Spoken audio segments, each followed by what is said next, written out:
Caste Today: Power, Hierarchy, Difference and Identity.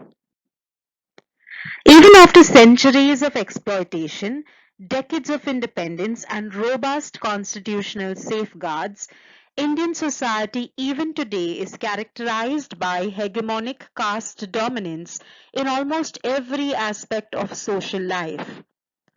Although India appears to be a democratic, liberal and modern nation, yet the social relations are still governed by the ascriptive identities such as caste and religion. Nevertheless, one cannot deny that there are changes in the ways different communities interact and that the discrimination and exclusion are not as overtly practiced as earlier. Caste identities continue to remain present in the minds of the people, which are now indiscriminately exploited for political correctness. As caste is enduring even in post-independent India, one can note many contemporary changes within this setup. Caste is not so much about physical discrimination than it is about psychological exclusion. The reservation policy that the Indian society implements with the intention of positive discrimination also works in favor of ensuring the continuity of caste in the public domain. As a counterforce, there are consistent outbursts that go against the whole idea of reservation policy and as such these to ensure its continuity. Kansha Ilya, a prolific writer, theorist and Dalit rights activist, has been a spokesperson against the Hindu philosophy and caste hegemony. As Alaya conceptualizes the situation of caste in India, believes that the Dalit Bahujan school of thought in India does not proclaim to abolish the entire caste system in one go. Even if majority believe in this school of thought or favor anti-caste movements, yet an ideological change cannot happen overnight. This is also because, being truly plural and diverse, the caste-based Indian society is also full of contradictions. Within a same caste group, there are contradictions making it extremely difficult to grasp its situation. And therefore, caste remains the bone of contention in the present Indian society, socially, economically, and politically. The acclaimed Indian sociologist Dipankar Gupta has contributed tremendously on the caste system in India. Gupta asserts that caste continues to affect us, although the dominant castes are no longer dominant in the same way, and that caste identities and caste politics are both legitimized. What has changed drastically is the single vertical overarching hierarchy of purity and pollution, replaced by multiple hierarchies clashing in the open. Caste is not just a system, it is an ideology that ensured division of labor as well as division of sexuality only on the basis of hereditary and hierarchy. This ideology, even today, perpetuates violence against the lower castes, particularly the women within these communities.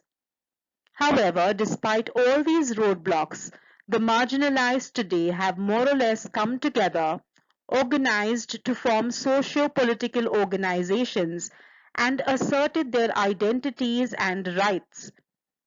The clutches of caste-based identification is so strong that even after alleged mobilization, caste discrimination continues. Dipankar Gupta, through his research and writing, attempts to suggest an alternative conceptual formulation on castes in order to overcome the problem of irreconcilable malleability of castes and modern social institutions posed by many empirical studies. Andre Betil, another noted Indian sociologist and an ideologue on caste system in India, attacks the stereotypical stigmas associated with lower castes. Bethel too observes that as the hierarchies are embedded in the psyche of the individuals, caste-based identification and discrimination prevails. In one of his articles, Bethel re-examines M.N. Srinivas's examination of a casteless and classless society and the risks associated with this due to the persistence of caste-laden mentalities. Amongst other points, it has been stated that while the hierarchical mentalities remain with the ordinary people, the intelligentsia in India can be regarded as both utopian and fatalistic in its orientation with reference to equality and inequality. The existence of these two contradictory positions within the same individuals makes it even more difficult to address the issues of inequality in a more equitable way. A strong need has been felt amongst the intellectuals to reconceptualize caste in today's scenario. K. L. Sharma, another noted sociologist, attempts to understand the change as well as the continuities in the caste system because on one hand, caste remained dynamic due to its inner inconsistencies and contradictions.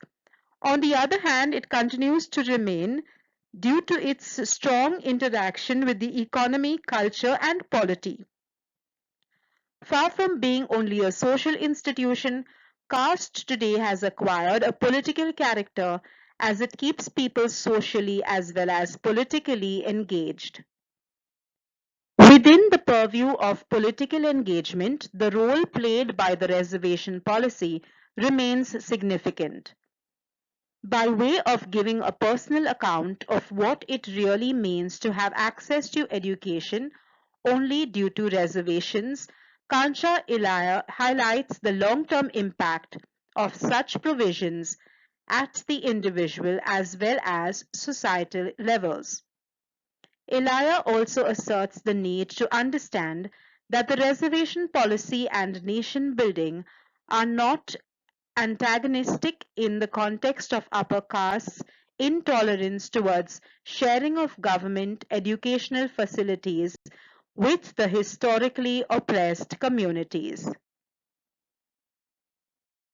As Chakravarti highlights, with reference to all the women's narratives, that the caste stigma and associated poverty remains the running theme in all the autobiographical writings, which include the offending touch, association with dirt, unclean occupations, and finally the quality of being polluting, like in the case of drawing water from common village wells or interdining. There is a variety of violence that the women from lower castes encounter due to their double marginalization. While the lower castes suffer under the hegemonic caste system, the lower caste women suffer the most and also the worst. It is the post-independent India that saw a marked and structured rise of the gender studies in India. Even the cases of Dalits and other marginalized groups raising their voice, asserting their identities are ever increasing. Yet, caste and gender continue to remain a source of socio-economic inequality. Today, caste identities are politicized more than ever. In fact, caste becomes a source of political mobilization.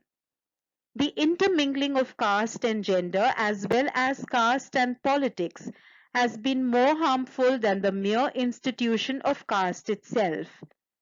In combination, these have created layers of marginalization that are ingrained rigidly in the mindset of the communities. Thank you for watching the presentation.